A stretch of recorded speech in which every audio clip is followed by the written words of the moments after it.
Hail and well met, traveler. Welcome to Threat Dice, a podcast about tabletop role-playing games, storytelling, and the vagaries of the dice. I'm your host, Kylen Wiggin. I am one-third of the team at Tumbledye Games, a young company developing a new hybrid storytelling RPG called Trove. We believe in the power of story, and the goal of Trove is to empower both players and game masters to level up the action, drama, and believability in their tabletop games. You can find out more at www.tumbledye.com or follow us on Facebook, Twitter, @Tumbledye, or Instagram. Today I'd like to tug on a thread from our last episode.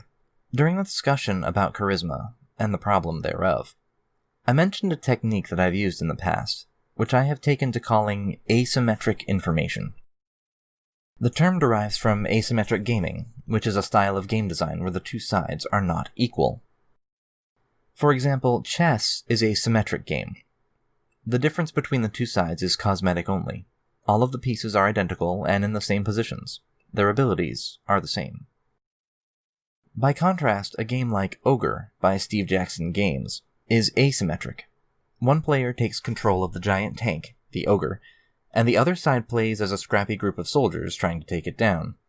The abilities possessed by the players do not match up. Gameplay is asymmetric. So how does this apply to RPGs, I hear you ask? Well, that's precisely the subject of today's discussion. In general, when we play tabletop RPGs via the traditional route, we're all sitting around a game table. In front of us, we have a character sheet, some dice, and a pencil. At one end of the table, sitting behind a voluminous screen, is the game master, the arbiter, narrator, and referee of the game. Regardless of whose character is in focus at that time, the GM speaks to everyone at the table, and thus the information they receive is the same.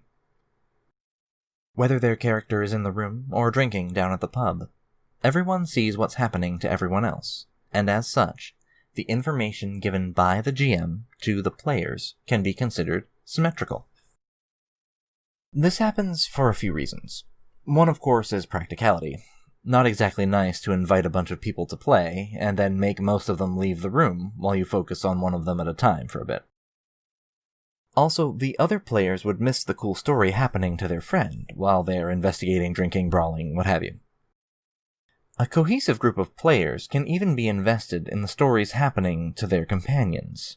It doesn't necessarily have to be just them doing something in order to have fun. Still, though, it would definitely be less fun if they had to leave the room for those parts. Another reason is that it's just easier that way. If one player thinks their PC might know something, they'll roll a knowledge check, and at most of the tables I've ever played at, the GM tells them the answer out in the open, so everyone can hear it. It's simple, convenient. The player gets the answer they wanted, and the GM's work is done. Once again, symmetrical information. Everybody hears it at the same time, and it comes directly from the GM. Perhaps the most pernicious reason is the simplest. It's how we learn to play the game, so we keep doing it that way because we're supposed to. It's certainly how I learned to play. But what if we could do something with information that's a little different? To spice things up, maybe. Change the game a little, if you'll pardon the expression. I touched on this in the last episode too, but now we're going to dive in deep on the idea of you, as the game master, giving your players information that the others don't have, and doing it while preserving, and even enhancing, the fun that everyone is having at the table. But how? How could you do such a thing while still making sure that everyone is having fun? Let's break it down. Let's start by looking at something simple. That knowledge check I mentioned a minute ago. Okay, so the player thinks their PC knows something.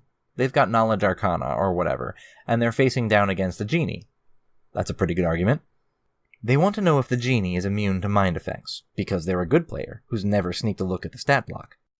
And they've got a whammy ready in the form of Dominate Monster. Will it work?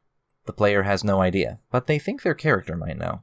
They ask the GM, "Can I roll a knowledge arcana check to find out if I know whether this genie is just flat immune to this spell?" Sure, the GM says. The player rolls 27. The GM tells the player, "Yep, genies are totally immune to mental effects, so you might as well save that one." All the players nod, and mentally note this information for later. This is the normal way of doing it. I hope you can see here how we've actually reduced future fun for the spellcaster character who asked the question.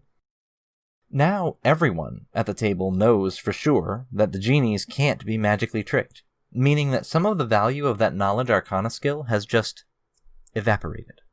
It's a small amount, and it may not be noticeable in the moment, but it sure will become noticeable down the line. So let's back up. The player asks, can I roll a knowledge arcana check to find out if I know whether this genie will be immune to my dominate monster? Sure, says the GM. Roll the die behind the screen. The same result, a 27, a very good check. The GM jots down the answer on a post-it note and hands it to the player. The player nods sagely. This seems important to know, they murmur to themselves. Well, says another player, can we bring the genie under our control? The spellcaster's player shakes their head. I don't think it's likely to work. Let's find another plan. This exchange probably took a few extra seconds, thanks to the time needed for the GM to write down the answer for the player. The player got their answer, but the sum total of the result here is actually quite different. The player's investment in the game is extended, and possibly heightened, because they are now in sole possession of a critical piece of information. It's up to them, their choice, whether or not to share it with the rest of the group, or whether to use it solely for their own information and to inform their own decisions. If you wanted, you could even take this a step further toward full immersion. Have the player roll the die behind the screen, but don't look. The GM writes down an answer appropriate to the result and hands it to the player. They don't even know whether or not the information is reliable, only what they know. This might be going too far for some folks. I go back and forth myself, but I think it would depend on the group, and maybe even the player, how I would handle that one. I think for most people, it's nice to know the result of your roll, so that you can make the decision on how to play the answer. There are probably some players out there who would prefer closer to total immersion, and if they like that, you can definitely do that for them. If you don't have a screen, you as the GM can roll the die yourself, add the PC skill adjustment, and give them an answer on the sly. You don't have to do this for any kind of result that everyone can obviously see the effects of. If a PC makes an acrobatics check, the result, whether good or ill, is apparent to everyone. Save the asymmetric information for times when it would enhance the player's experience. Checks to know things, to charm or trick NPCs. You might even keep these entirely secret, again, depending on the group and the player. And other things along that track. Even the results of perception checks can be enhanced by delivering the information directly to the player who made the roll. By letting the player communicate what their character sees, or not, to the rest of the group, it heightens that player's investment in the shared story. Every time you do this, it's like a little gift to the player. For a moment or longer, they are in sole possession of something that becomes their responsibility. The more you do this, the more you draw your players into the world and into the minds of their characters. Over time, you build something which is critical to maintaining a group and getting yourself to some kind of ending, whether near or far. Immersion. Okay, so that's the idea. After the break, I'm going to tell you a story, a tale about a one-shot game I once ran for my sister's 19th birthday. A game that then turned into a campaign that lasted for several months. The key to why that one-shot went so well? You guessed it. Asymmetric information.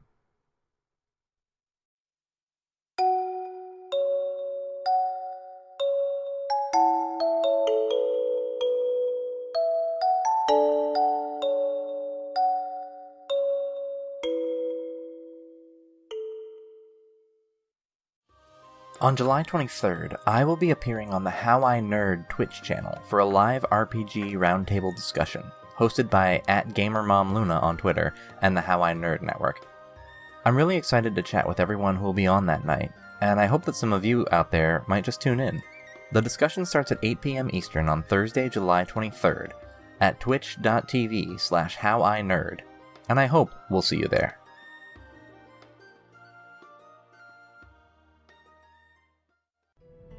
Hey folks, Kevin here to give a shout out to a friend of the dice. If you've ever wondered what goes into creating a set of custom handmade dice, then we'd like to invite you to visit our friend Andrew Morgan at The Humble Dragon. There you can find a unique collection of gorgeous one-of-a-kind dice boxes and beautiful handcrafted sets of dice. Also, if you need a set of specialty dice for your own game or house rules, then you should definitely reach out to Andrew as we did to have your own custom-faced dice designed and made a reality. Please visit The Humble Dragon on Etsy at etsy.com/shop/thehumbledragon.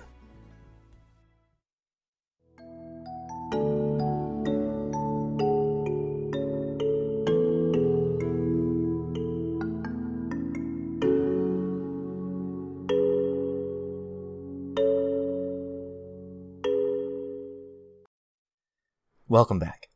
Okay, so a few years ago, my little sister asked me to run a game for her birthday. She's always been a horror fan. We've played hundreds of hours of Left 4 Dead together. It's a video game by Valve. She loves horror movies and so on. After some thought, I decided that for her, I would create a fantasy zombie apocalypse one-shot as her present. I made a small custom setting and decided to make it as close to the standard zombie apocalypse story as I could. I pre-made the characters. They were all regular townsfolk who would be expected to rise to the occasion, as you'd expect in a zombie apocalypse story. I rolled them up as level 0, meaning that they had no class assigned, but each one had one of the better feats from the 5th edition player's handbook. I printed out their character sheets. This was back in the days when you could actually play around a real table, with full-color portraits in the upper right of each sheet. I laid out these character sheets on the table and covered them up with index cards. Only the portraits were visible. There were 3 female characters and 3 male ones. We ended up with 4 players: my brother, my sister, my wife, and my sister's boyfriend. When they came into the room, they looked over the characters that were available and chose them based on the portraits alone. They had no idea what they were taking on for characters until they made their selection, sat down, and uncovered their sheets. With their choices made, they started figuring out what they had to work with. Each of these characters additionally had a special index card hidden beneath their character sheets. It contained a piece of information about the town, something their character knew from their old life before the apocalypse had struck. A couple of these were the locations of powerful weapons. As townsfolk who'd just recovered from a terrible zombie disease, they began with basically nothing but a couple of shovels. Some of them were the names and locations of important NPCs who might be able to assist them in their efforts to survive and escape. I encouraged them not to share these pieces of information right away, but rather to save it for when it might be important. They did, in fact, save their information. Once they made their initial escape from where they had awakened, they were turned loose on the streets of this small fictional city. I gave them no direction, save for the index card I had secreted away with them, except that the time was high noon, and that at nightfall the zombie horde would be certain to tear them to shreds. They had 6 hours until sunset, and the time they had was theirs to use however they wanted. So during this game, they made decisions, based on the information I had secreted in their character sheets, on where to go. For every move they made in the city, I moved a sun icon across a custom time tracker, closer to sunset. They had to make real choices. With limited time, they couldn't do everything. And choosing to skip something meant that they could be giving up a powerful ally or tool that could aid in their escape. In the end, we spent about 6 hours of real time playing this one-shot session. They made decisions on where to move through the town, fighting off zombie hordes and desperately trying to survive, with no weapons and less than 10 hit points each. As 0th level characters, I gave them each 8 hit points plus con bonus. They gathered weapons and allies, and discovered that the main gates had been barred to keep the zombies from escaping into the countryside. There was no other way for them to escape without risking severe injury or death leaping from the city walls. And they ended up leading a massive assault against the gates. where they were attacked by an enormous mutated zombie. If you've ever played Left 4 Dead or the board game Zombicide, you probably recognize this scenario. It wasn't particularly inventive. The whole thing was written to make my sister happy. And I'm pleased to say, that worked out quite well. Of all the little tricks I used in this game, the time tracker, the pre-generated characters, the 0th level townsfolk as the heroes of the story, my favorite one by far was the secret information I gave to each of the players. It brought up fascinating discussions and decisions to be made by the players as they decided what were the most important things to pursue as they tried to make their escape. They didn't always agree on the course of action, but they were able to come to their own decisions, all without me having to say a word in the matter, because I'd already said what I needed to say on those little note cards. In the end, they escaped the zombified town. They had to break the gates open based on choices they'd made, which allowed the zombies to escape into the countryside. An unfortunate outcome, really, but I'd previously designed this area with a deep and wide river that cut it off from most of the world, meaning that it was unlikely for this necromantic plague to spread to the wider world. In fact, I simultaneously had another group entering this area some 75 years in the future, trying to find the source of the plague and figure out what happened, which was a special kind of fun. I offer you this story as, hopefully, a source of inspiration. I've begun to use these ideas and concepts more frequently, though honestly, I still don't use them enough. It's very easy to fall back into the old ways of doing things, especially when you've been doing them for 20 years. I wish you brilliant stories and brilliant games, and I hope that the next time your heroes come to one of their party's hometown, or the next time the mage rolls against their knowledge skills to find out whether or not they remember something from their training, or when the bard tries to cheat at a hand of poker, slip a cool piece of information, or the result of a check, directly to the player. Let them reveal the outcome to the rest of the table, and watch that player's eyes light up as they get the feeling of being their character, if only for a moment.